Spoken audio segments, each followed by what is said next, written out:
Welcome to the keynote address to Bucknell's 6th annual Sustainability Symposium that we titled Climate Change is All Hands on Deck. So it has been a busy week of exploring climate change from as many disciplinary perspectives as we can fit into 1 week. We still have a few more events scheduled for tomorrow, so please watch the Message Center for those announcements or check out the Sustainability Symposium website on Bucknell's site. A notable event for students tomorrow in particular is we have 5 alumni that will be sharing their career paths in sustainability, and that's at 4 p.m. in Walls Lounge. So we do have pretty many students here tonight, so I wanted to make sure I got that on your schedules, hopefully. There are also so many people to thank behind the scenes in events management, events technology, and catering, including the men's tennis team who is serving as ushers tonight. The week-long symposium on this vital topic of climate change has benefited from sponsorship and partnership from the Office of the President, Bucknell Center for Sustainability and the Environment, the Career Development Center, Bucknell Institute for Public Policy, Outdoor Education and Leadership, the Humanities Center, Office of Campus Sustainability, Department of Mathematics, Department of Economics, and the David Burpee Endowment. So I would like to introduce Bucknell's president to give our introductory remarks and introduce our keynote speaker.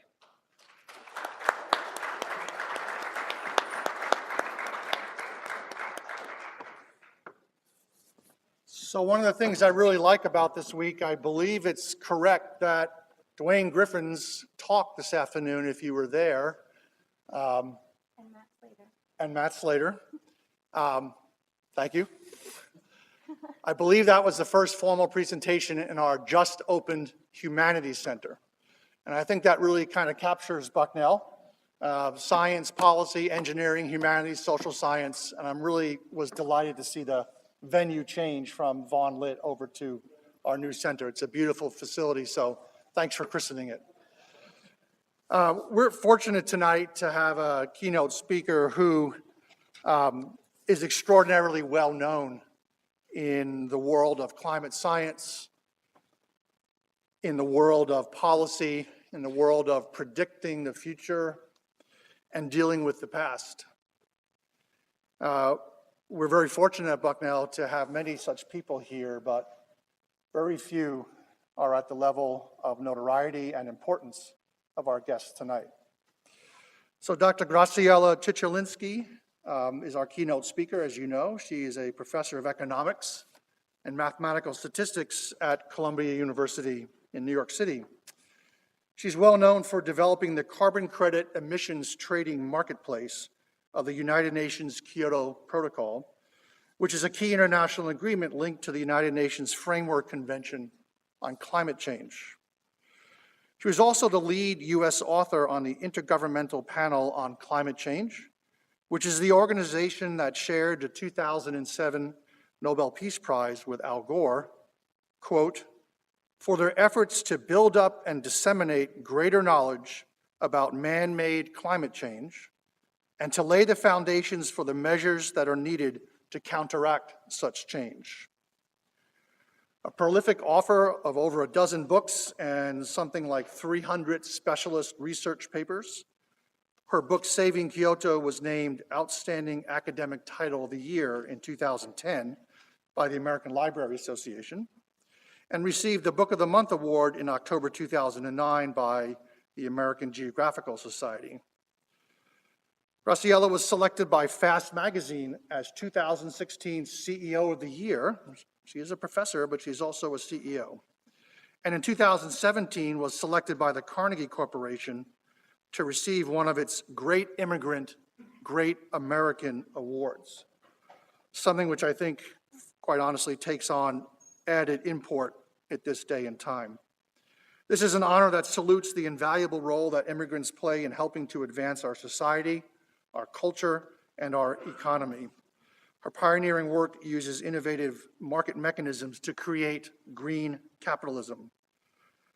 I could go on, but I can't help but note our guests' early indications of extraordinary intellectual excellence.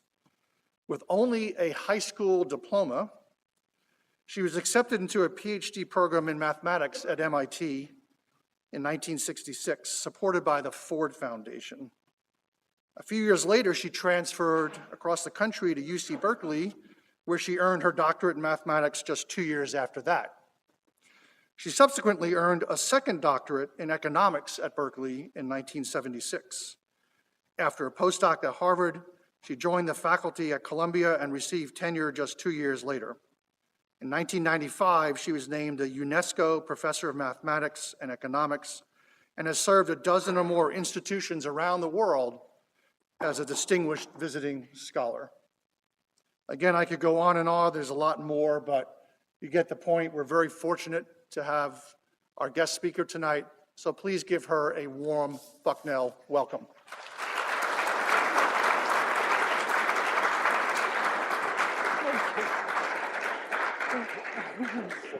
Thank you.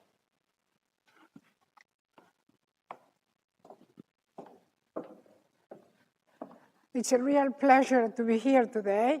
I had a great day with the students earlier on, and I hope to continue the dialogue now. I have a confession to make, which is that I got some, there was a confusion with the versions of the presentation. So some of the equations will fall over the page. In order to overcome that, I propose that whoever is interested in seeing the equations, let me know. And when I get back to New York, I'll send you the presentation properly formatted, because there may be some formatting problem. Okay? That will make me feel a little bit better.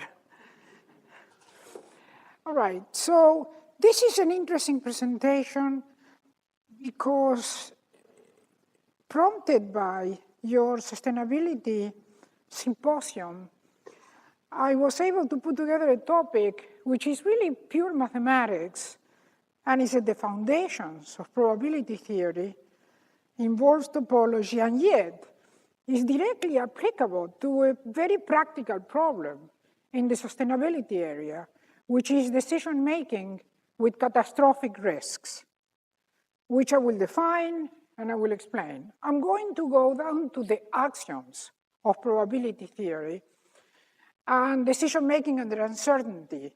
So that, among other things, involves von Neumann, and you will see, it's actually simple, but mathematically it's deep. So the interesting combination of the mathematics and the topic, which is very applied, the topic being the most important existential problem for humans of our time, more serious yet than the risk of nuclear warfare. That combination is what I think fits the vision here at Bucknell that drives your symposium. And I had the opportunity of talking with some of you and with your students, and I'm very impressed with that vision. So before I go directly to the topic, I wanted to point out something that was discussed today, earlier when we met, which is that idea that these intellectual silos are problematic, that you have mathematics here, geology here, economics here, and they don't, physics there, and they don't talk to each other, is a very serious issue. Because the cause, if you don't worry about complex systems and you think in naive terms about cause and effect, of climate change is in the social sciences, and is economics, and is the use of energy, certain types of energy. But the effects can only be measured by physics, by chemistry, by geology. So you have cause here, effects in another discipline. So because the causes are in economics, but the effects are, let's say, in physics, economists do not perceive the effects, do not measure them. So economists are not up to date with the fundamental changes to our planet that we are precipitating in our use of energy, because 45% of the carbon emissions come from power. On the other hand, physicists, chemists, and geologists can do nothing, while measuring the effects, can do nothing about the causes, because the causes are economic. So we have here the problem of these two silos between the physical and the social sciences not talking with each other, making it very difficult for us to resolve this problem of climate change. As I said, economists are at the cause or the root of the problem, but they cannot measure the effects because they are in the physical sciences. And physicists can do nothing about the cause. So we have the cause and the effect sufficiently separated that it's very, very difficult to get at this problem.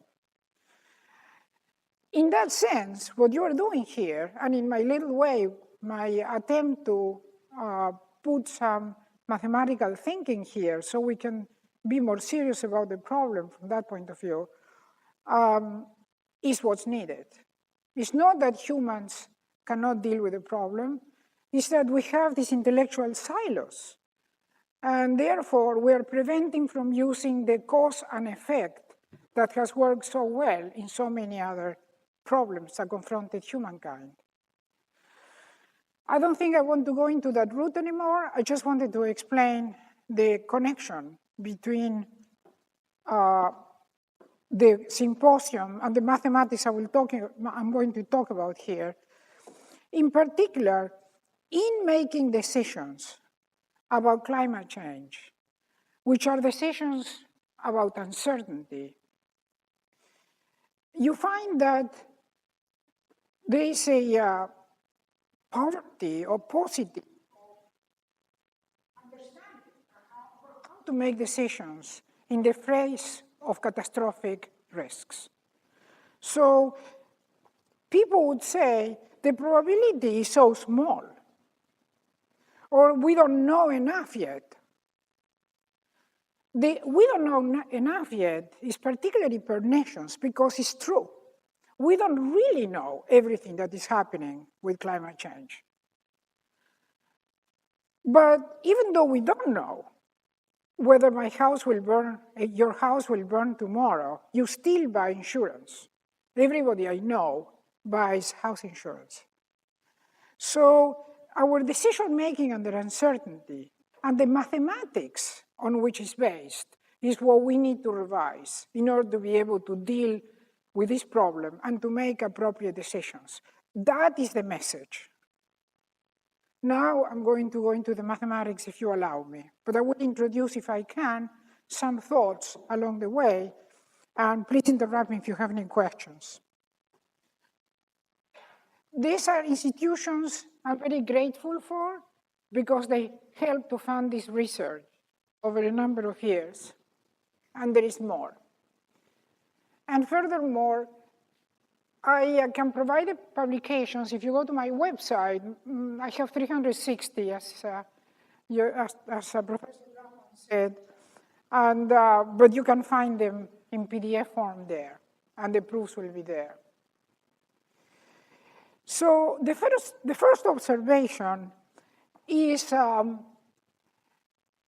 what is black swans that you have heard a lot about, probably. And it is rare events that have important consequences. And examples are market crashes, natural hazards such as earthquakes, tsunamis, major episodes of extinction, and catastrophic climate change. And as you know, we are in the sixth largest extinction in the history of our planet, geologically, okay? The last one comparable to this extinction was when the dinosaurs disappeared 60 million years ago. So I'm going to try to give practical ways of making decisions when you are facing risks and enough uncertainty that some of the possibilities are catastrophic, okay? Namely, rare events with important consequences. In order to eliminate disagreement, I will go down to axioms. If you agree with the axioms, you will have to agree with the conclusions. That makes it easier. And I will culminate with a representation theorem that provides existence and the exact representation of all the probabilities that satisfy 3 axioms. So there are only 3 axioms. They're pretty simple. I will give a complete representation of all the probabilities that satisfy those axioms. These are new type of probabilities, and they give rise to new type of decision-making under uncertainty. The last axiom is particularly unusual because it requires sensitivity to rare event, a property that you would think is desirable, and it has to be properly defined, but is not satisfied by the standard probabilities that neglect outliers and fat tail distributions. When you study a problem with uncertainty and you fit the curve to a Gaussian shape, you are eliminating fat tails. And whether you like it or not, I will show, you are essentially ignoring or neglecting rare or catastrophic events. So you have to use a different type of probability. I will also mention that fat tail distributions are actually the norm rather than the exception in empirical observations. And this is true both in financial markets and also in geology. I will also show briefly the connection between our axioms and the axiom of choice, which is at the foundation of mathematics. And comment that catastrophic risks, rare events with major consequences, are black swans. As you can see, this is the formatting problem that appears several times, 2 or 3 times, that some of the words fall out. I thought I had fixed it, but I didn't. The Pentagon has recently published a report that finds that climate change over the next 20 years could cause into a global catastrophe costing trillions of dollars and millions of lives in wars and natural disasters. And the Pentagon says that it is among, or perhaps the single most important national security risk for our nation. These are links, so you can go to those reports. The research on the foundation for probability with black swan provides new foundations for probability, statistics, and risk management to improve measurement, management, and mitigation of catastrophic risk. And in reality, the results, as you will see, update the mathematics of uncertainty, including probability theory, economic decision tools, and optimal statistical decisions. So I had to go faster, otherwise we don't have enough time. But the mathematics of uncertainty is founded on axioms on the definition of probability, also thought about as relative likelihood. Also by Savage, for example, subjective probability. These axioms were introduced more than half a century ago by Villegas, Savage, de Groot, and others. Now, in parallel, this is the probability theory, okay? In parallel, von Neumann and Morgenstern, Herrnstein, and Milnor, John Milnor, the mathematician, and Kenneth Arrow introduced axioms for decision-making under uncertainty. These 2 theories are very different. One is probability theory, the other one is decision-making. One focuses on how things are. Probability theory is looking at how things are. While decision-making is how we make decisions. So to put it simply, probability theory would be valid and proper, even if humans did not exist. While decision-making under uncertainty only makes sense when you have humans making decisions. However, the two theories are completely parallel, and they provide classic tools for measuring and evaluating risks and taking decisions. I wanted to mention that this is not just theoretical. In fact, there is a law by which US Congress requires that type of tools for cost-benefit analysis of budgetary decisions before making such decisions. And as I mentioned before, and we're going to go back to this point, the Pentagon, given their military role, are focused on extremal events, not on normal events. Extremal risks, wars, and those type of events. And they actually look at security decisions that prevent the worst possible losses. This issue of extremals is going to come back continuously through this presentation. This is the key. And there is a topological issue here as well that we're going to observe. And the statement I meant is that if you look at classic theory, like Kenneth Arrow or von Neumann, of decision-making under uncertainty, I will show they neglect the measurement of extreme situations and rare events with important consequences, the type of catastrophic events that the Pentagon identifies in the report in those links that I showed before. The reason is that we evaluate risk and make decisions based on averages, which are weighted by probability of occurrence. So you look at expected utility, for example, and we're going to go back into that, as a way to measure the losses that you are concerned about and making decisions between lotteries. So the purpose of this research is to correct this bias. Which bias? The bias that the current theory has against extremely rare events. First, I will show you there is a bias. I will give you a theorem. Then I will say, we got to correct that. Because it means that when there is an extremal risk, like a black swan, we go like this, which is not a very good way of making decisions. We ignore it. That's what I'm going to show. And then I will show what can be done. And what can be done goes down to the foundations of probability and decision-making, changes the axioms of Arrow, von Neumann, and the basic probability theory, including Savage. I will go to that. And I will focus not just on averages, but also on extremal events. You will see how it's coming. Now, why does traditional probability neglect rare events? What do I mean by that?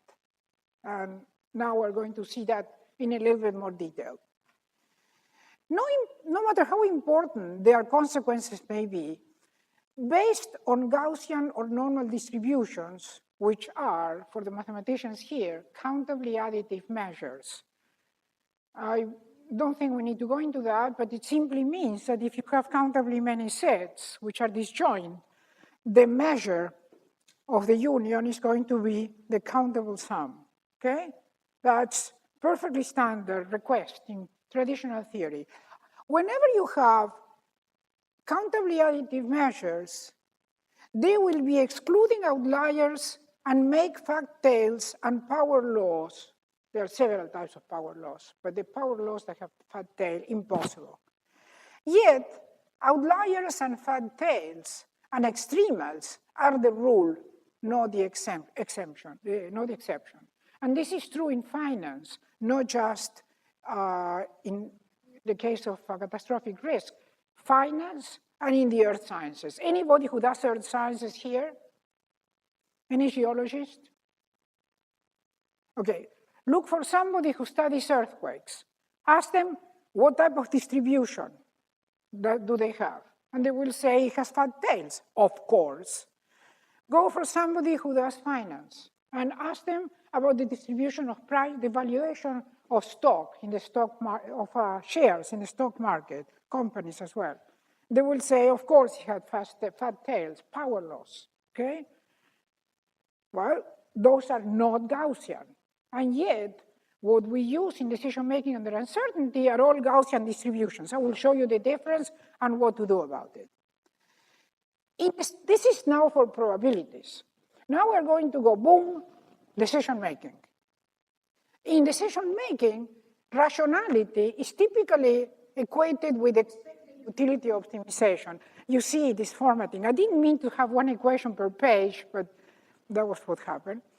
So that's expected utility maximization. Everybody recognizes that. It's expected utility because you are taking that integral with respect to a measure. The measure is the distribution of the events.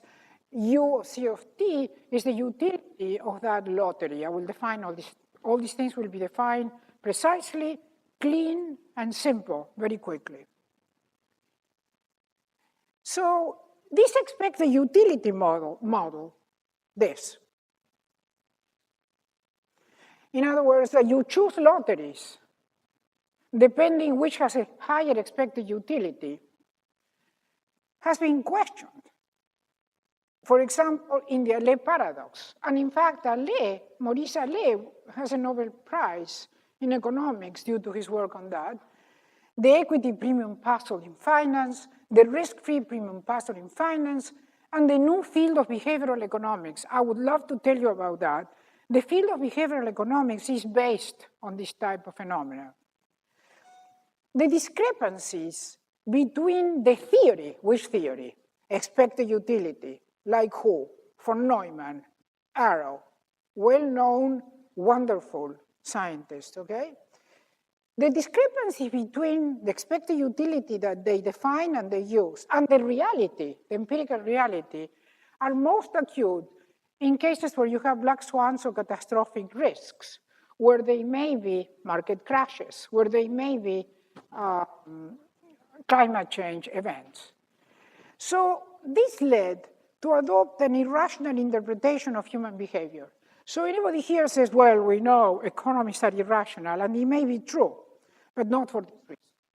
In other words, the rationality was equated with the use of expected utility, while expected utility is not it's a rare occurrence in reality, and it's not the proper way to look at samples when they have rare events or black swans, and those are the majority.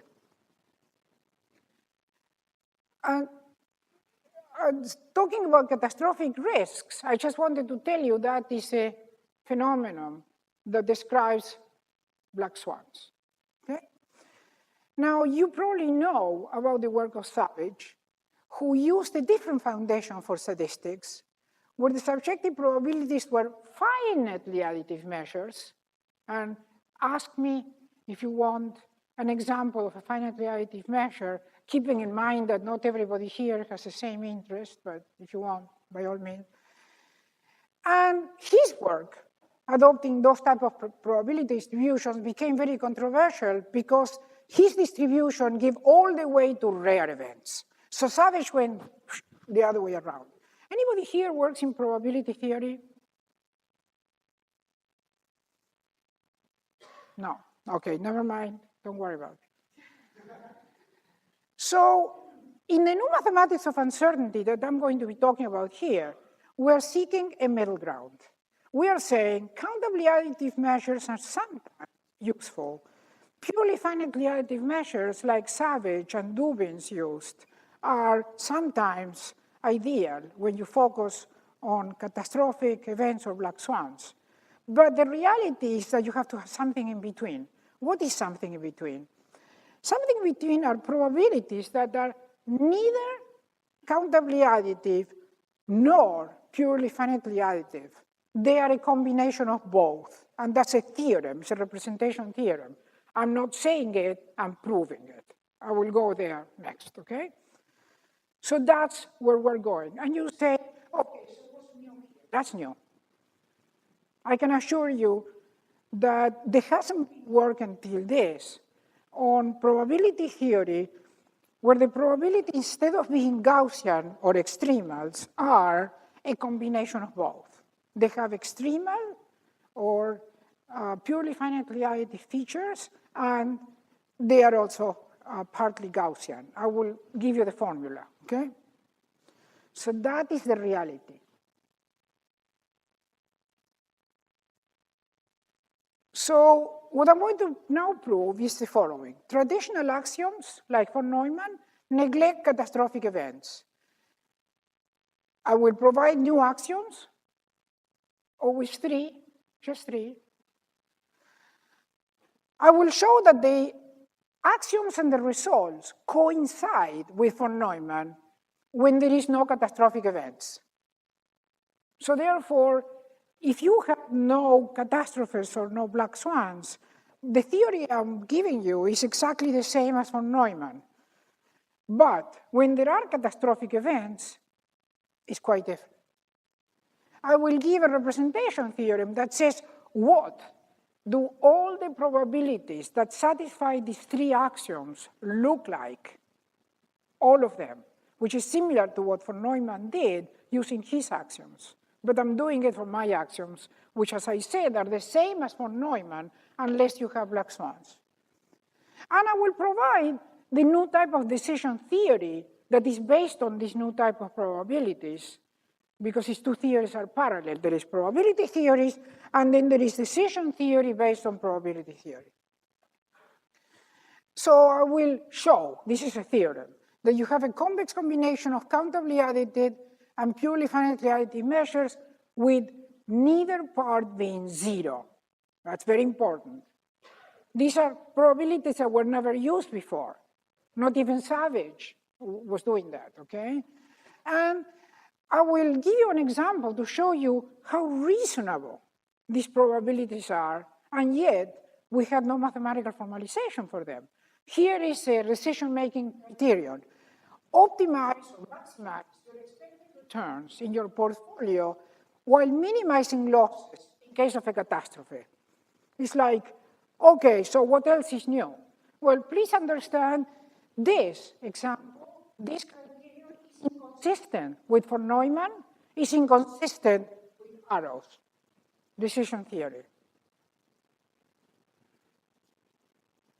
So this is natural, but is inconsistent with expected utility and standard statistical theory. And so I will prove the representation theorem is coming. Now, it's just, this was supposed to be at the end. This new theory appears to agree with experimental and empirical evidence, extends classical theory to problems that contain catastrophic events, creates new mathematical results a tool in topology, measure theory, non-linear analysis, stochastic processes, and jump diffusion processes, which are important statistical processes. They change the way we practice and teach statistics, decision under uncertainty, stochastic process, Bayesian analysis, risk management, and financial economics. So what is this famous mathematics of uncertainty? Simple. You represent uncertainty by a family of sets, a sigma algebra of sets, which are the observables, events. So that's a family, U. It's a family of U alphas, okay? Whose union describes the universe, U. The relative frequency or probability of an event is a real number, W of U, that measures how likely, or this is to occur, this event is likely to occur. And additivity simply means that if you have two events which are separate, then the likelihood that both of them, that one of them could occur is the sum of the likelihood that each could occur. Normal statement, which is definitely present in the foundation of probability theory, as we all know. So the example here is that you take a system that is in one of several states. You can think of it as a lottery. It's going to be a lottery. You can think of it as a game. You can think of it as the numbers, the prices in a financial system. And the states are described by the real numbers. For risk management, for each state, there is an associated outcome, X of S, in Rn. So for each real number, each real number being a state, you have an outcome for each real number, which is a vector in Rn. It could be a real number, but generally speaking, you will have more dimensions. So a description of probabilities across all states is called a lottery. And in reality, under uncertainty, we live in a world of lotteries, and we make decisions and choose among lotteries. That's it. That's the mathematics of uncertainty. How do we choose? How do we live in a world of lotteries where, depending on what state is realized, the consequences are going to be different? And how do we choose, when we can, what lottery to buy or to deploy? Under uncertainty, so the space of all lotteries is a function space. Look, the lottery is a function. Here it is. It's a function from the states in R to Rn. A function from R to Rn is the lottery, okay? And all lotteries are a function space. All of those functions make a function space, okay? In here, the function space is going to be an LP space, and it's going to be either a finite P or L infinity. And the crucial thing is that these are the only two topologies that we know for function spaces, including Sobolev spaces. They are the averaging, like the LP, or the Sobolev averaging, and there is the extremal, the sub. I'm going to go there. There are two topologies, okay? So under uncertainty, we make decisions by ranking the lotteries. So this is one lottery, this is another lottery. I have to decide which decision to make. I have to choose which lottery I'm going to acquire or work with, okay? I have to choose lotteries. What von Neumann-Morgenstern did is they provided axioms about how do we choose among lotteries. That's it. So did Arrow. That is called decision-making under uncertainty. And you optimize according to such axioms, then when you accept the von Neumann axioms that I'm going to be talking later, axioms for what? For deciding. Deciding what? Among lotteries. You're ranking lotteries. The world is made of lotteries. You're looking at the world, you have to make a decision. How do you make decisions? Von Neumann has axioms. So does Arrow. And the axioms is you're going to choose the lottery that has the higher value. And the value, given the axioms of von Neumann and Arrow, is going to be the expected utility of that lottery. I'm not saying anything new. I simply want to remind you where we're coming from because we're about to make a big jump. So here is a theorem. Von Neumann and Morgenstern define choice under uncertainty by ranking lotteries with a continuous real-valued function W, which is defined on lotteries, okay? Lottery is X of S is a state, W gives for every lottery X of S a number. Now you look at all the lotteries and you say, well, I want the lottery that has a higher value. What do you mean higher value? Expected utility value. That's what that classic theory is about. Is that clear? And I show you the formula for expected utility. This is totally standard. So the main result from the von Neumann-Morgenstern axioms and from Arrow's axiom is a representation theorem. So I'm not wasting my time in proving to you another representation theorem, because von Neumann proved this theorem as a central element of his theory, and so did Arrow. And the theorem is von Neumann, Arrow, de Groot, Bernstein, and Milnor, that a ranking that satisfies those axioms admits a representation as an integral operator, and thus expected utility operator, which has as a kernel, remember when you have an integral operator, the kernel is the measure that appears inside, a countably additive measure over the set of states, the little s, with an integrable density. This operator is called expected utility, and it has a form I told you before. And this is the kernel. And what I'm saying is that that measure is countably additive. This sounds like a detective story. So what? Countably additive. Why are you putting all that emphasis on countably additive? You see why. So the von Neumann representation theorem proves that the ranking is this function where the real line is a state space, X is the lottery. I summarize everything here so that you don't lose track. Don't get confused. So what is X? A lottery. What is S? A state. What is U? The utility that you get from that lottery. What is D mu? This is the kernel. And you are looking at a kernel that is a countably additive measure over states. Example, how about the Lebesgue measure? Okay. The most simple measures that you use all the time are countably additive. So therefore, if the states were over the real line, the kernel is going to be an integrable function, right?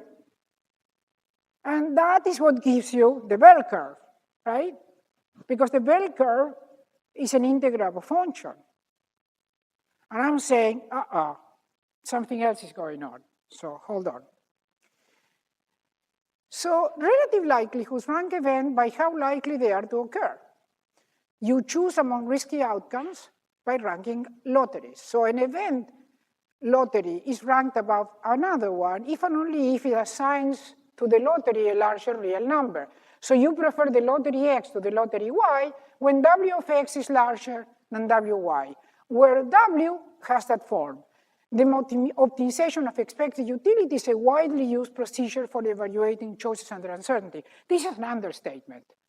This is what everybody knows, everybody hears, it's done all the time, okay? Now, we remember that catastrophic risks are a small probability event which can lead to major widespread losses. I claim those classic methods, which classic method? The last page, don't work. In fact, I showed that by using von Neumann-Morgenstern criteria undervalues catastrophic risk and conflicts with the observed evidence about how humans evaluate such risks. It's not just me saying that it's not the right way to evaluate risk. It's that if you observe empirically or you do experiments about how people choose, it contradicts expected utility. This is not me saying that. This was known by Allais, who got the Nobel Prize for that. They just didn't do an alternative theory, but they knew it. What is the problem with the von Neumann axioms? Mathematically, the problem is that the measure, mu, which emerges from the representation theorem, that kernel, is countably additive, implying that any two lotteries are ranked by W quite independently of the utility of the outcome instead, whose probabilities are lower than some threshold level. That's it. That's another way of saying what I said before. When you take two lotteries and you're trying to decide among them using the classical criterion, you're going to ignore what they do over very small probability events. I'm going to make that rigorous. This means that expected utility maximization is insensitive to small probability events, no matter how catastrophic this may be. Sounds familiar? That's what we're doing now with respect to climate change. And this is in the theory. So why do I say that expected utility is insensitive to rare events? First of all, I take the space of lotteries to be L infinity with a subnorm. I will talk much more about that norm because the topology is important here. So a ranking W is defined to be insensitive to rare events by whom? By me. If you disagree, let me know. So far, nobody disagrees with this definition. When you prefer a lottery X to a lottery Y, if and only if you prefer a lottery X prime to another lottery Y prime, whenever X prime and Y prime are obtained by modifying arbitrarily the lotteries X and Y on a set of states with an appropriately small probability. Okay? So formally, the definition is W is called insensitive to rare events if for every two lotteries, there exists an epsilon that depends on the two lotteries, such that W of x is bigger than W of y if and only if W of x prime is bigger than W of y prime for any x prime and y prime that differ from x and y on sets of measured different smaller than epsilon. Very natural, right? Nobody seems to be jumping and disagreeing with this. But be careful. So if you say to me, and what is the epsilon? I made a statement here. Look at this. Epsilon depends on x and y. So if you give me two lotteries, I will say that my criterion is insensitive to rare events or catastrophic events or black swans. If there exists an epsilon that depends on those two lotteries, such that if I change the lottery in any way you want, on events that have probability less than epsilon that depends on x and y, you don't care. The ranking for you remains the same.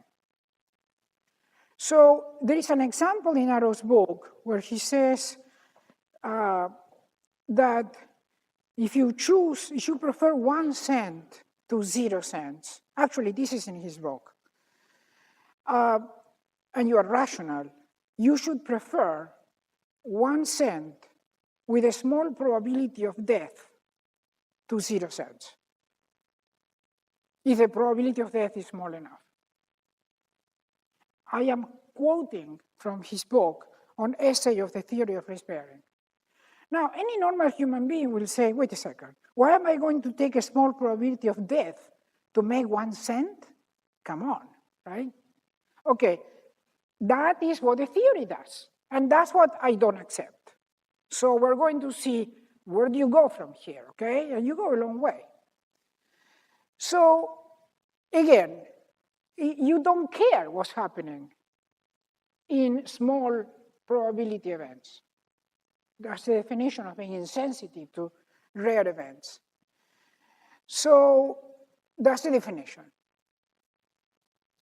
Now you could be insensitive to frequent events. That's what Savage theory did. What does it mean? It means that you concentrate so much on the rare events that you say, well, I don't care what happens. In the majority of the cases, I just care what happens on that rare event, okay, which is driving my attention. Then you're going to be insensitive to frequent events if you do that. And the definition is parallel, and it says the same. But in this case, it doesn't matter to you when you rank lotteries what happens in events that have a measure larger than m, where m, again, is a function of the lotteries you start from. So here is the probability, the first statement, okay, which is actually quite simple to prove, which is that expected utility is insensitive to rare events. That's it. This little proposition here kills von Neumann and kills the Arrow theory of decision-making under uncertainty. Because we now understand that extremal catastrophe events can be very serious, and that, no, I'm not about to take a probability of death to make 1 cent. I can tell you much more about this, but it's coming. And then we can discuss it. So here is the proof. And I think it may come out of the page, because as I told you, the formatting was not good. So we're going to use expected utility criterion that ranks lotteries in this space. Don't forget, lotteries are functions. For every real number, which is a state, you have a vector. Let's call it a real number if it makes you easier. So each lottery is a function. And you're ranking functions. You'll say, this function is better for me than this function. This lottery is better than that lottery. That's what life is all about. Because you're always making decisions under uncertainty, whether you like it or not. This is it. That's life. So now we're going to use expected utility criterion and show that it's insensitive to rare events, according to that definition. It didn't fall off. I'm so confused about this presentation. Anybody who wants to see a presentation, a final presentation with everything correctly for sure, just write to me and I'll send it to you. I don't understand. I thought the questions were, never mind. So S here is X of S and Y of S, two lotteries. We prefer X of S to Y of S if the expected value of X, which is W of X, is larger than W of Y. Now, if W of X is larger than W of Y, that means that there will exist a delta, positive number, such that W of X will be larger than W of Y plus delta. This is not fundamental mathematics, this is not difficult. Now you're going to define epsilon that depends on x and y, that's it. I should say epsilon of x and y, to be delta, which delta? This delta, divided by 6k. What is 6k? K is the supremum of the utility value that you get from the lotteries, which exists because these two lotteries are in L infinity. That's how we started. I have a lot more to say about why they are in L infinity, and is also what Arrow says, but I'm not going to go there, not right now, unless you ask me. So under those conditions, then consider x prime and y prime that are going to be the same as x and y, except on a set who has measured less than epsilon. Which epsilon? This epsilon. So you write the difference, and it gives you that.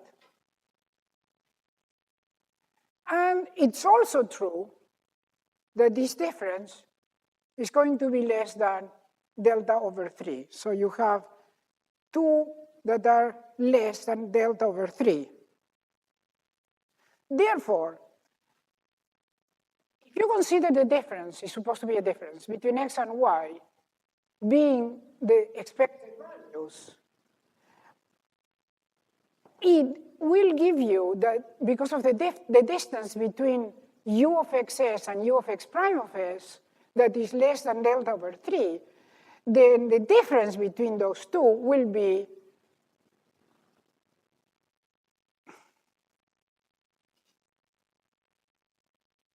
this will be larger than 0. Therefore, if x is preferred to y, x prime will be preferred to y. I can make a diagram that shows this very easily. This equation is one of the ones that didn't come out. So if x is preferred to y, by choosing epsilon in the way I defined it here, delta over 6k, where k is the sup, then you can guarantee that x prime will be larger than y prime, because x prime and y prime are going to be closer to x and y, and this will be larger than this. This is because of this. In other words, x larger than y, x prime and y prime are sufficiently close to x and y, then x prime will be preferred to y prime. That's all you're saying. And reciprocally, if x prime as a lottery is preferred to y prime, then the expected value of x prime, this is screwed up again. This is supposed to be x. Yeah, this was screwed up. So x will be larger than y. So what you are doing here is the following. You know that a lottery x is preferred to another y. So in real values, here is x, here is y. X is preferred to y.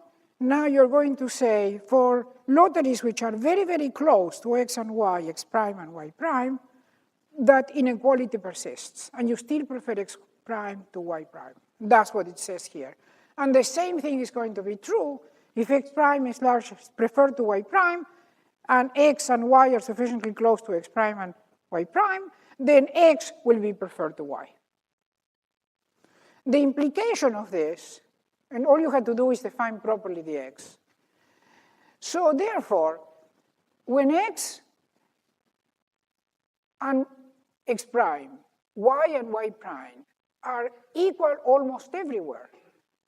On every set whose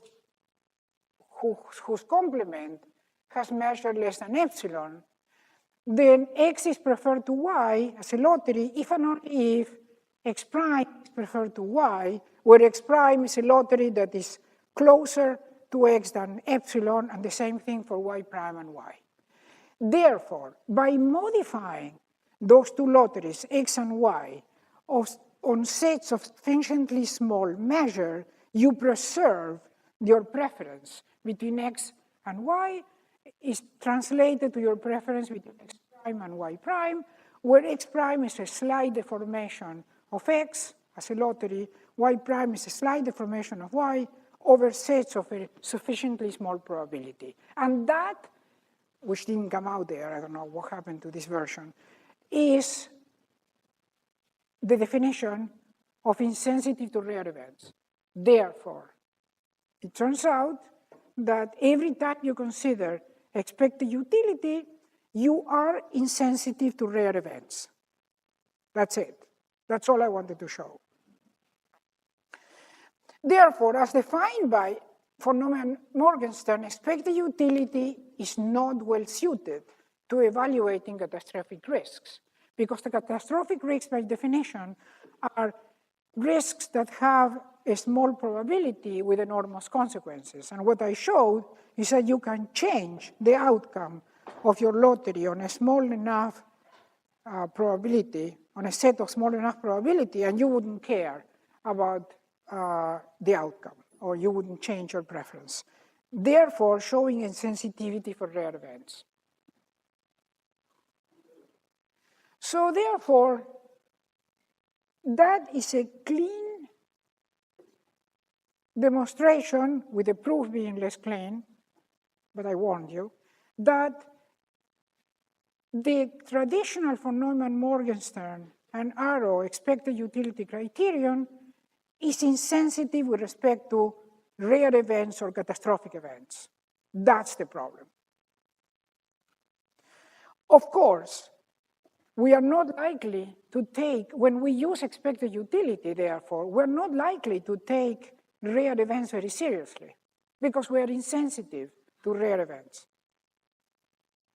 So we are now creating enormous risks for us and our civilization, because we are disregarding rare events that can be catastrophic. By the way, you can have a rare event, small probability, that is catastrophic, or a rare event that is not catastrophic. But the point is that you neglect all rare events. You disregard them by being insensitive to changes over sets of very small probability. Now, the observer who wants to follow the proofs will realize that it is key here. Two things are key in this proof. And one of them is that you are working with functions in L infinity. And the L infinitum norm is based on the sup, the supremum of the value of the function that must exist. And indeed, that becomes very important, and I will go back to that. But the existence of a supremum for the utility is accepted, and again, this is accepted, and I can send you the references, to avoid the St. Petersburg's paradox. So this is widely accepted in decision theory. The problem is that the utilities are considering here are bounded, and the kernels are countably additive. What I show there is not true if the kernels cease to be countably additive. That's where we're going now. So you can avoid this result, but only if you don't use countably additive measures, or measures that are only countably additive. The topology that holds the key here is that the von Neumann-Morgenstern axioms postulate continuity, which meaning nearby responses to nearby events. So when exposed to two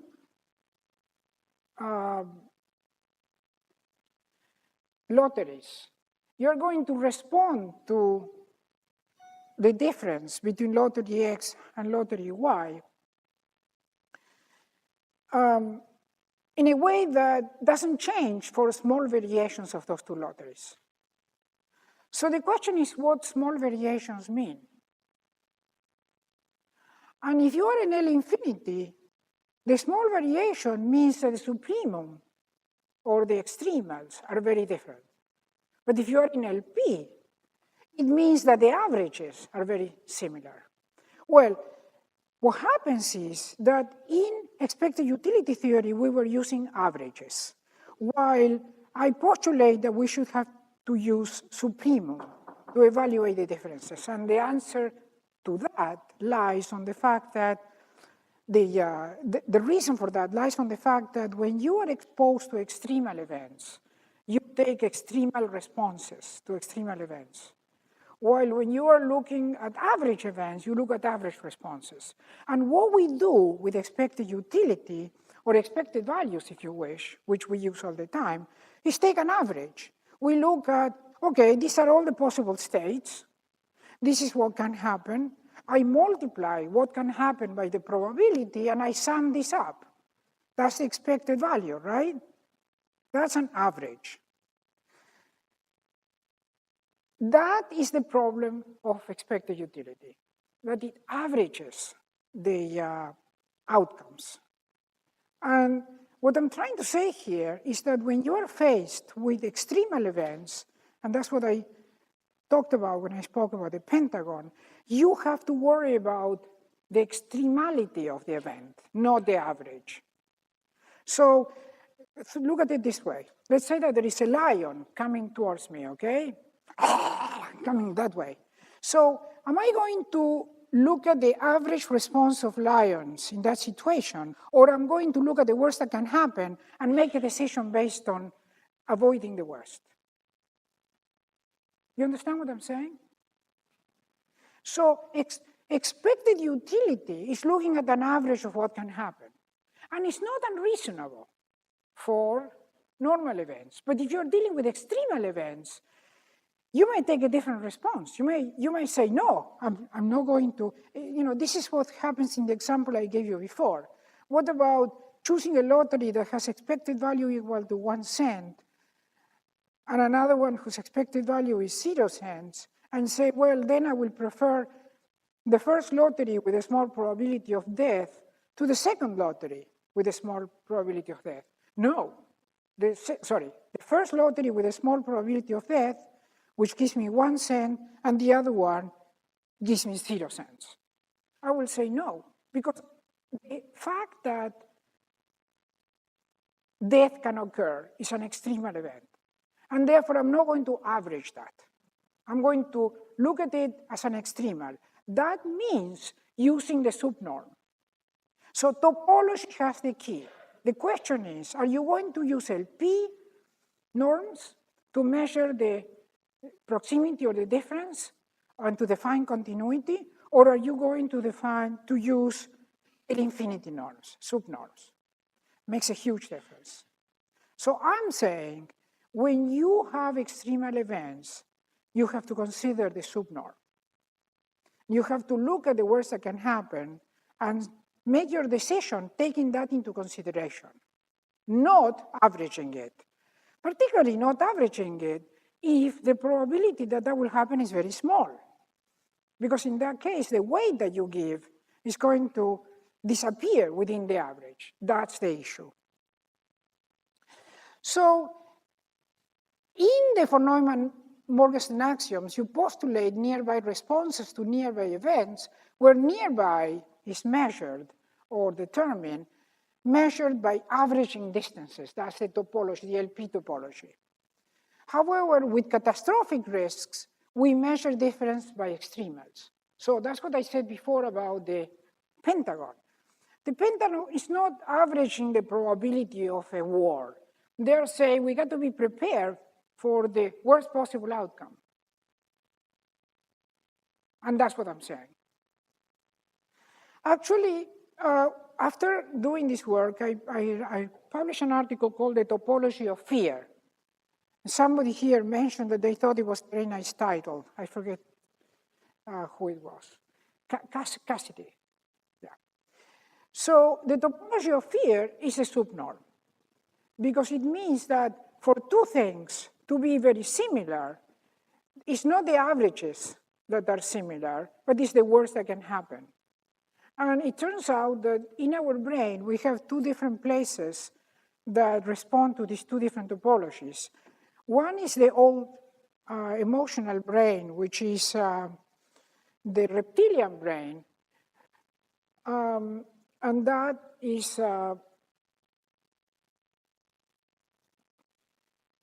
uses the subnorm, and that's the I'm trying to remember the word for that part of the brain.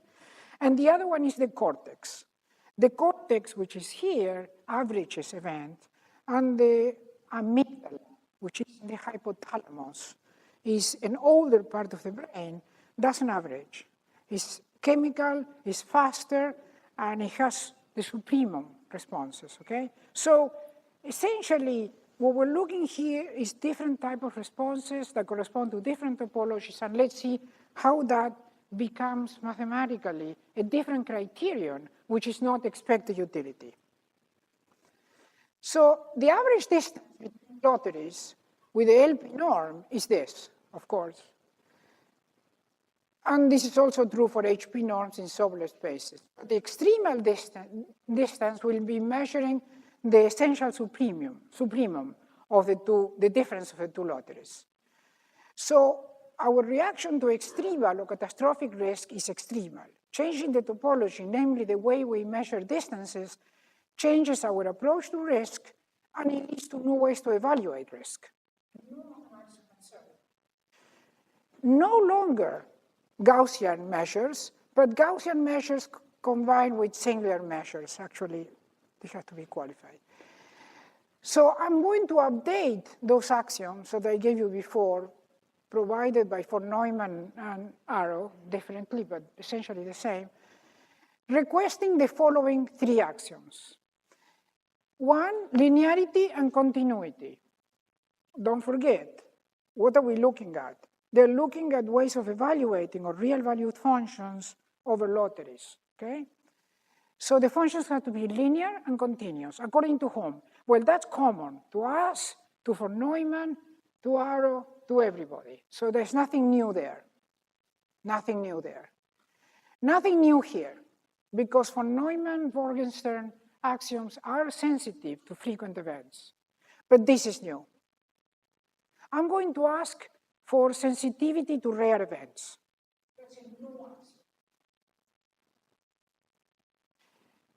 This axiom is not satisfied by expected utility. And let's see where that takes us. In the case of probabilities, again, probabilities are measures which are continuous and additive functions. And the axioms for the probabilities are that they should be unbiased against rare events and unbiased against frequent events. Now, the axiom 1, it was meant to be axiom 3, sensitivity to rare events, negates Arrow's axiom for monotone continuity, which leads to expected utility. So if you look at Arrow's theory, essays on the theory of risk-bearing, you see that to continuity and linearity of the function to evaluate lotteries, he adds an axiom called monotone continuity. That monotone continuity says if you prefer this lottery to this lottery, and you have a lottery which is very close to this lottery, you still prefer this to that. And when you look at what he means by very close, he means very close in the LP norm. He doesn't use the notion of LP norm, but on average. And that's the example I gave you before. If you prefer, he says, 1 cent, a lottery that gives you 1 cent instead of another one that gives you 0 cent, you should prefer a lottery that gives you 1 cent with a small probability of death to 0 cents. That is Arrow's example. And that's what he's requiring. And that's called monotone continuity because it says that you are looking at a lottery that is very close to 1 cent. It's just a little probability of death. Very, very close, very small probability. And you compare that to the lottery that gives you 0 value. The question is, what does very close mean? That's topology. There's a topology on function spaces.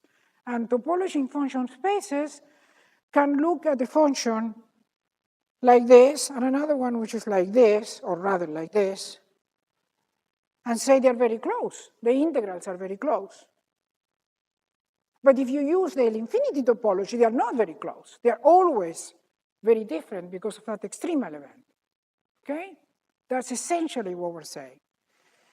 So our axiom 3 is a logical negation of Arrow's monotone continuity axiom, and the proof is in there. So now you will say, okay, you told me what's wrong with expected utility, you gave me a plausible impression of why this is happening, so what? What was the next step? What do we get out of this? Is this criticizing the good work of these giants, or do you have anything serious to say? I'm sorry, I'm exaggerating the attitude that you could be having about what I'm saying. You could be saying, okay, yes, we know that things are not perfect, but so what do you have to say?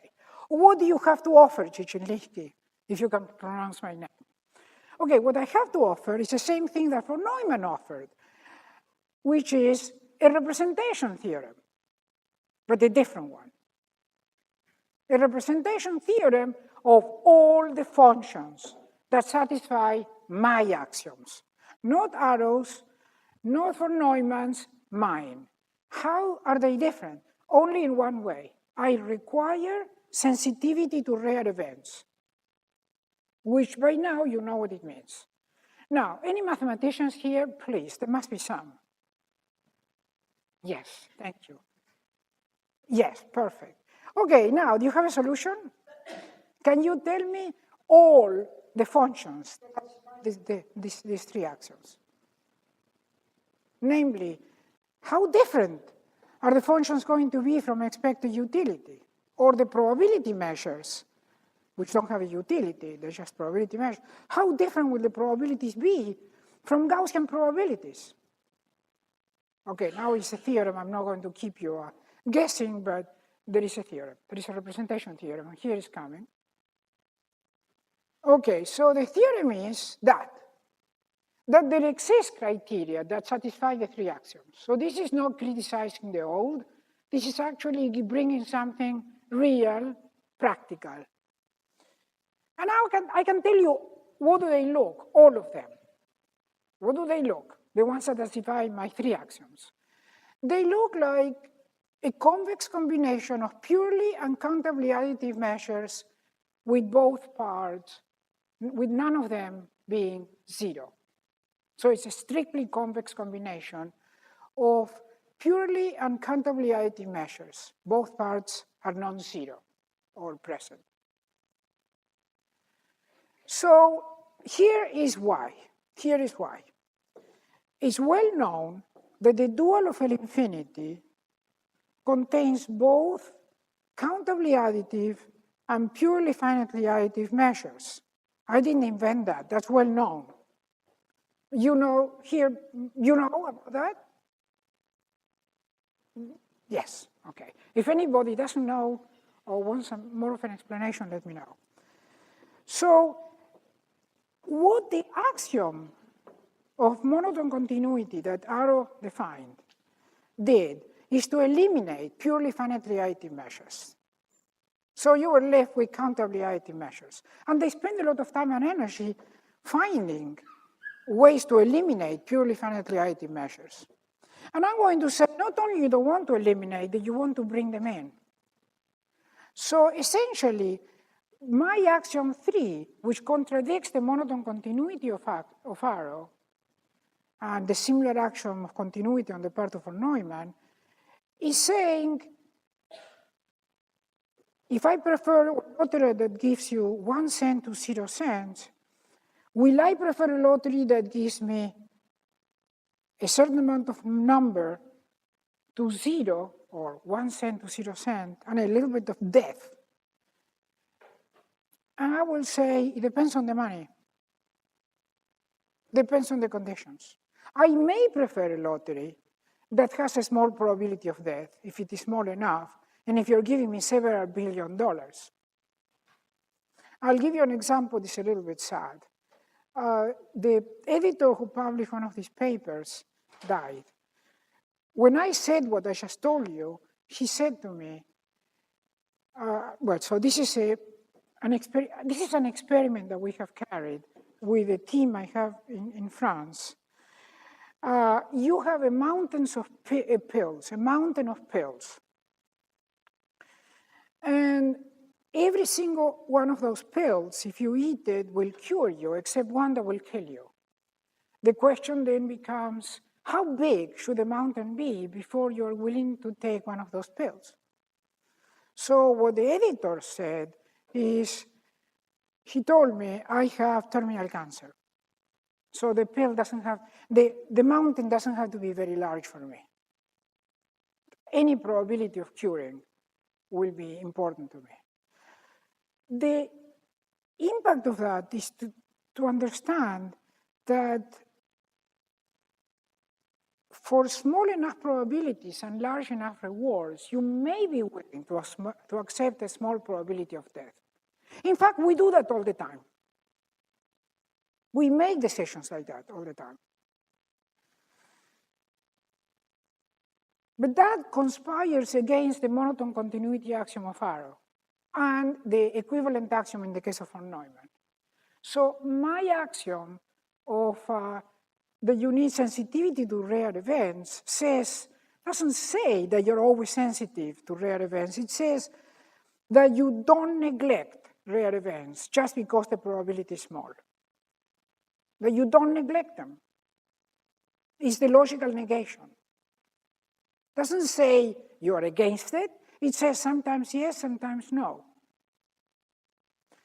Anyway, what happens is that by having that axiom, you are not eliminating purely finite additive measures, but you are not only accepting those. So you have to have a countably additive measure as well. The countably additive measure is going to be insensitive to rare events. The purely finitely additive measure, sensitive to frequent events. The only thing that works, and that always works, is a combination of an insensitive measure with respect to a measure which is insensitive to rare events and a measure which is insensitive to large events. That combination works, which is very strange. And that combination gives you the representation theorem. That theorem is published in papers in which all the computations are right, and there was no problem with the versions of the presentation I was given. So I want to give you an example of a purely finitely additive measure, because some of you are not. Have everybody been exposed to one of those measures? Okay, I'll give you one example, and then I'll tell you that the construction, those measures can be almost constructed, but not quite. The construction of those measures requires things like the Hahn-Banach theorem or the axiom of choice. So they're really not constructible because neither the Hahn-Banach theorem nor the axiom of choice are constructible, but we assume them all the time. So here goes a purely finitely additive measures. So let's say that we are on the line and we say every set in your sigma algebra of observables, of measurable sets, that is bounded away from infinity, bounded, has measure 0.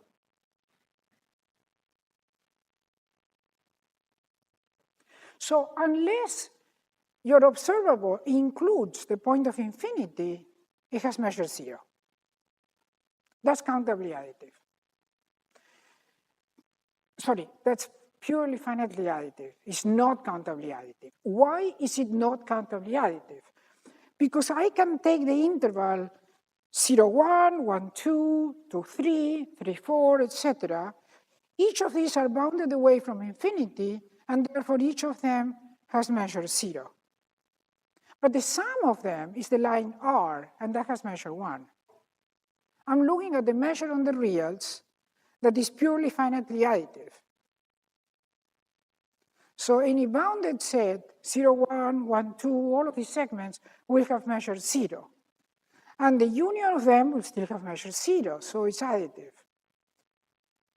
But the countable union of those sets, all of which have measure 0, has measure 1, because it's a real line. Is that clear? Any question? So you can define measures that exclude a point or the point of infinity, and they are going to be finitely but not countably additive measures. So what they're doing, that measure I told you is doing, is focusing on the point of infinity, or any point that you choose. That is the extremal event. That's where the L infinity and the sub come in.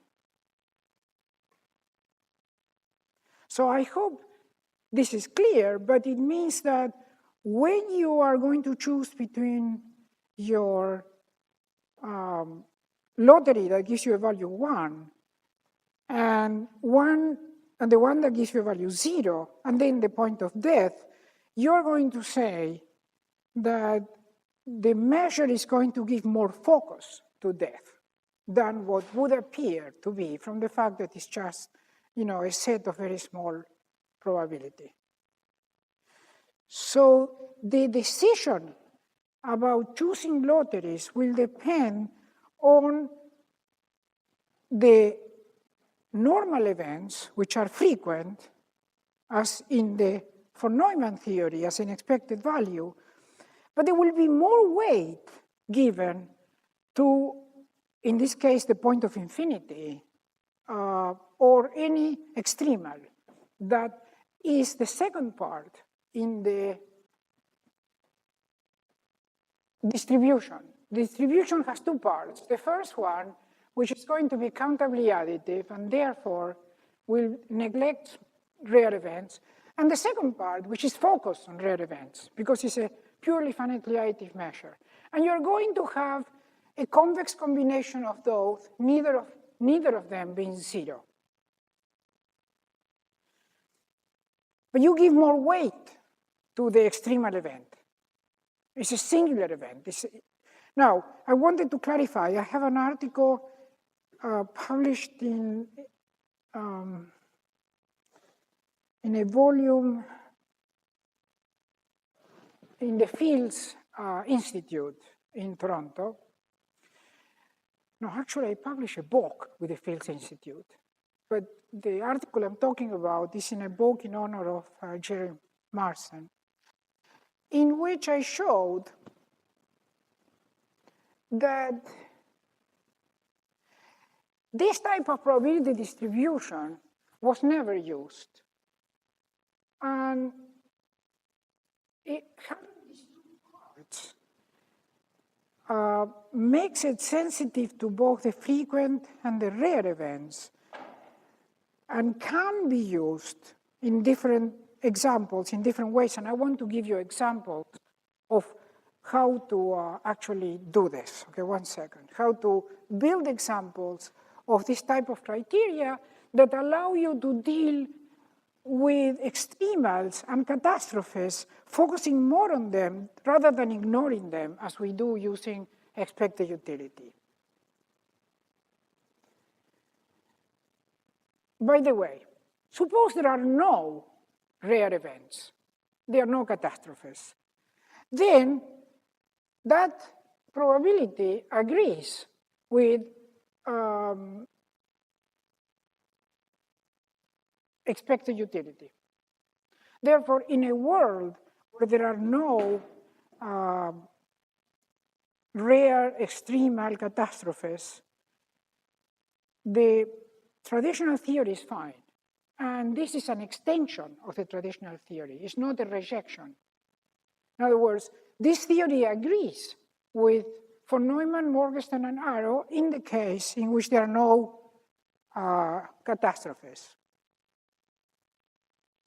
So in the absence of rare or catastrophic events, the functional agrees with von Neumann and Morgenstern expected utility criterion. Now, a new result shows that you can actually get the same results with finitely many states. It turns out that people thought that this was an artifact of working with the states that were the real line, but it's not true. So that's a new theorem. And if you look at the combination of expected utility and the maximean criterion, that says that you look at the maximum of all the minimums, then it satisfies the axioms. Arrow and Herves has a result about that too. They have a beautiful paper which is called How to Choose Under Ignorance. Suppose you know nothing and you still have to choose. So in this beautiful paper, they say you are going to use the maximean for that reason. And that is the second part of the equation, because the maximean is an extremal and it's not an average.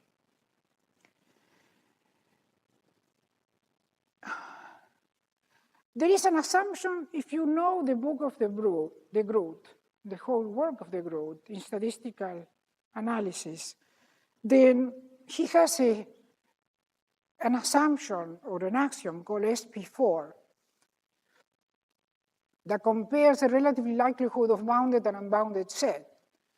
And the insensitivity to rare events is equivalent to that assumption, comparing the relative likelihood of bounded and unbounded set. Both are necessary and sufficient for NP estimation in Hilbert spaces on the sample space. So this just goes into statistics.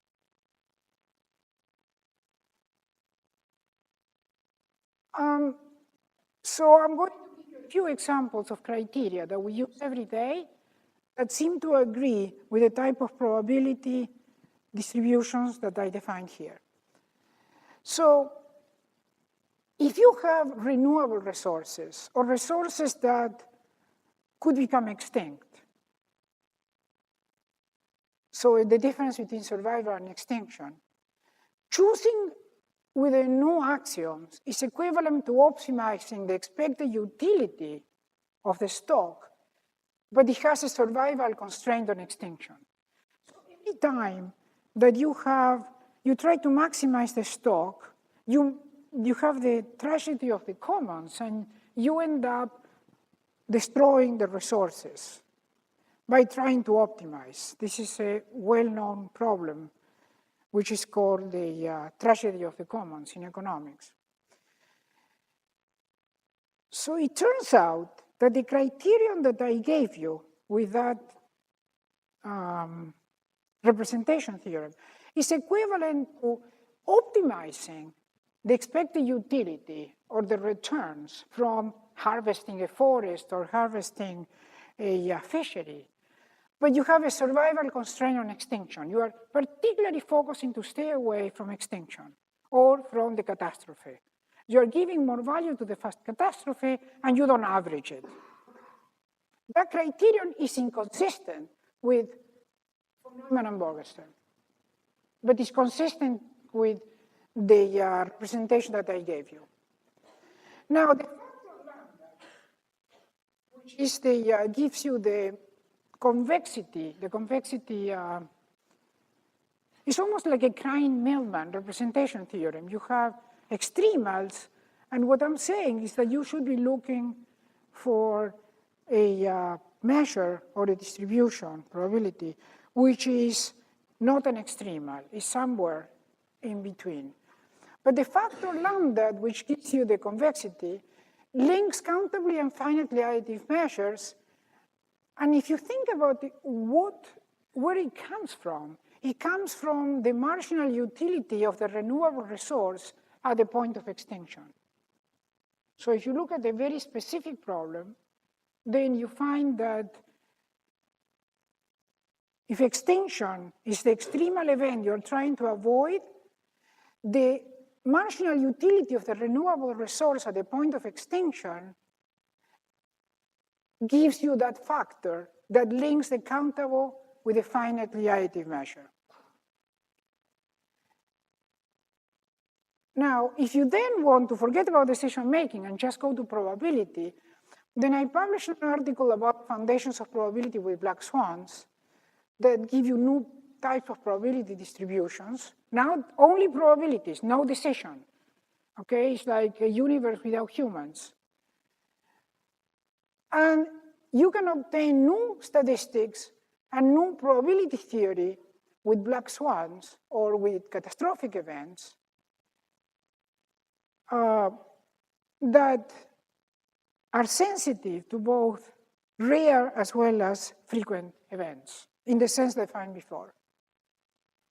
So examples of the new criteria is, for example, suppose that you get a call from your broker. And he says, well, what's your objective here? What are you trying to achieve with your portfolio? Most people would say, well, I'm trying to maximize the expected value of my portfolio. But if you talk with a very intelligent portfolio manager, they will say, no, you should also consider the drop in the portfolio in case of a market downturn. And you should be concerned with the catastrophe. If there is a market crash, what's going to happen with your portfolio? You have to limit your losses. That is inconsistent with expected utility maximization, but it's consistent with what I just told you. So people in reality are following this type of criteria. It's only that the theory that we use is not explaining the behavior that people make. In the network optimization, it's perhaps even more clear. When you build a network like an electrical grid, you would like to maximize the expected throughput. But in reality, you're also trying to minimize the probability of a blackout, which is the catastrophe, the rare event, the black swan.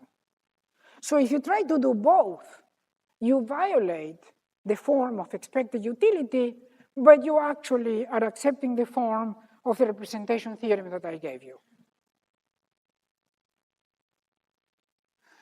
Jump diffusion processes, studied by Merton, come from this analysis as well.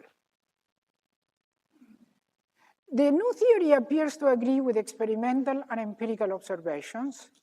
And in the case of those pills, we did experiments with a team to show that the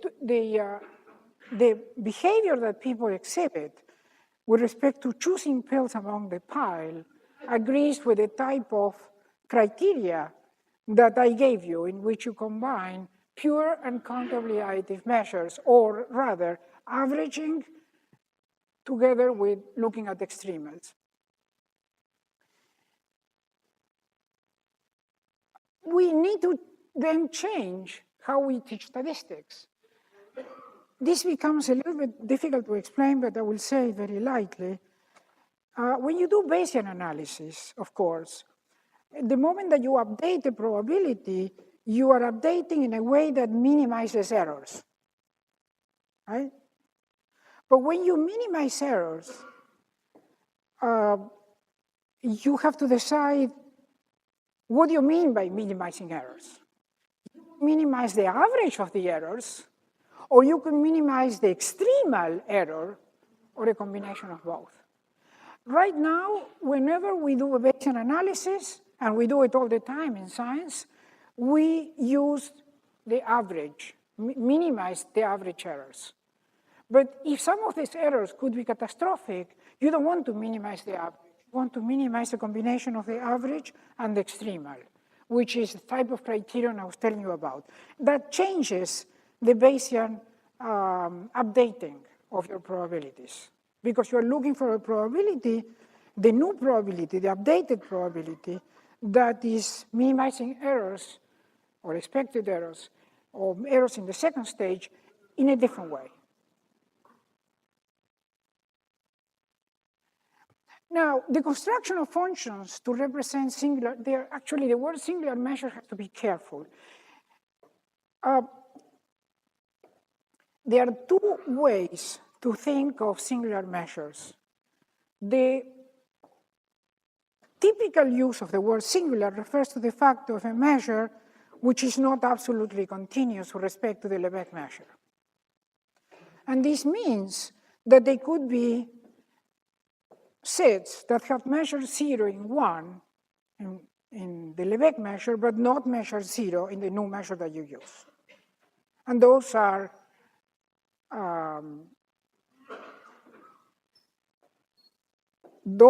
the points of singularity. Well, when you have purely finite measures, you don't necessarily have singularity. In the book that I mentioned, I proved that the purely finite measures that arise here in the second part of the representation theorem are not necessarily singular. They could be absolutely continuous with respect to the Lebesgue measure and with respect to the countable additive measure. So it's not a matter of singularity in that sense. Am I being clear? It's very strange. You have countable additive and purely finitely additive measures, but think about the measure I defined before that gives every bounded set measure 0. You are not in a case of singularity as well as normally defined. It could be that on the second measure, you don't give positive measure to any set that has 0 measure according to the Lebesgue measure. And still, it's purely finitely additive. I ask you to think about that. It's not normally understood. All of this theory stands besides the consideration of regular versus singular measures. That's not what is at stake here.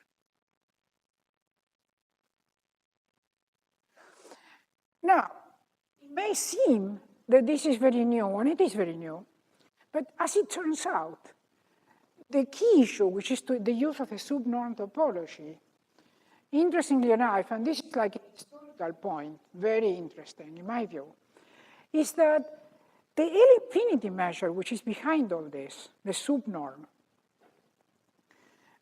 which is a topology that you use in the case that you're reacting to extremals, has already been used in the economic literature by Gérard Debreu, who actually was my thesis advisor in economics, who was proving Adam Smith's invisible hand theorem and published an article on that using the subnorm and the L infinity space for proving Adam Smith's invisible hand theorem.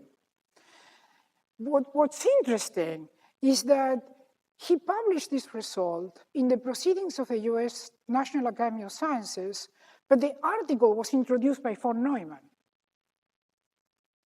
So von Neumann was implicated in the use of this topology and the use of these purely finitely additive measures arising for the continuity under the subnorm and not the average norm in 1953, and did not introduce the fact that the continuity under those cases will give rise to elements of the dual of L infinity that are purely finitely additive, not just countably additive, even though his work was focused on the theory of probabilities that are measures that are countably additive and the theory of decision criteria for the choice over lotteries, which are based on countably additive kernels. But he was implicated in introducing a publication to the National Academy Proceedings that was based on the L infinity norm. I just find that quite interesting. So this has evolved in several directions with time, infinite and horizons, and sustainable development, the making choices under catastrophic risks, MP estimation in Hilbert spaces and the limits of econometrics. Using these results, you show that econometrics has with neuroeconomic theory, and that's in the topology of fear, which was published 9 years ago, choices with fear, survival and human freedom by connecting the axiom of choice and Gödel, in green economics, and the new foundations of statistics with black swans. So these are the references of what I was talking about.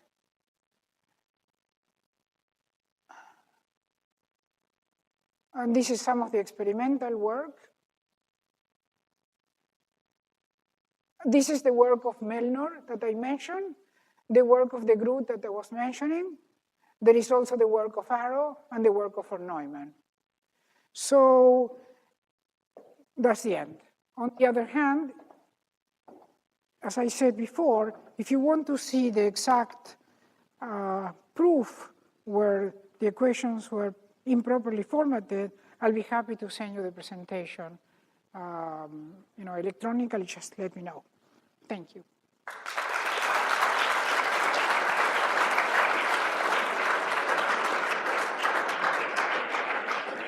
I want to thank you all for coming to the presentation tonight.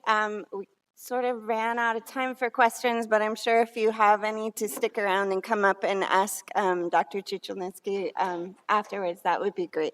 Thank you.